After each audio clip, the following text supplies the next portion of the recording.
అబ్బాబ్బా super. Hi friends, కొత్త వీడియోకి అందరికి స్వాగతం. ఈరోజు ఎగ్ కర్రీ చేసుకుందాం అనుకున్నాం. ఇక కర్రీ చేసుకోవాలంటే ముందు ఎగ్స్ ఉండాలి కదా అని మార్కెట్కి వెళ్ళాము. అలా కర్రీలోకి కావాల్సిన వస్తువులు లైక్ టమాటాలు, ఆనియన్స్ తీసుకున్నాము. ఏమైనా భూమి పైన ఈక్వాలిటీ లేదు ఫ్రెండ్స్. 1 కేజీ టమాటోస్ కాస్ట్కి 2 కేజీస్ ఆనియన్స్ అయితే వచ్చాయి. మీరేమంటారు కామెంట్స్లో చెప్పండి. ఇక మన మెయిన్ ఐటెం అయిన కోడిగుడ్లు అయితే తీసుకొని రూమ్కి రిటర్న్ అయ్యాము. వస్తూనే వెజ్జీస్ కట్ చేసుకొని కుకింగ్ అయితే స్టార్ట్ చేశాను. ఇక ఈ కుకింగ్ చేయడమే ఈజీనే కానీ తర్వాత ఈ పోకులు కడగడం తలకాయ నొప్పి. బ్యాచులర్ లైఫ్ అంటే తప్పదు కదా అని కన్విన్స్ చేసుకొని పాటలు పెట్టుకొని కుకింగ్ అయితే స్టార్ట్ చేసాము. మనం చేసుకునే ఫుడ్ మనం తింటే వచ్చే సాటిస్ఫాక్షన్ వేరు అసలు.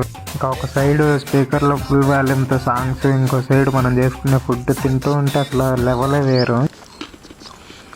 అబ్బా సూపర్. ఓకే, ఉంటాను మరి, బాయ్.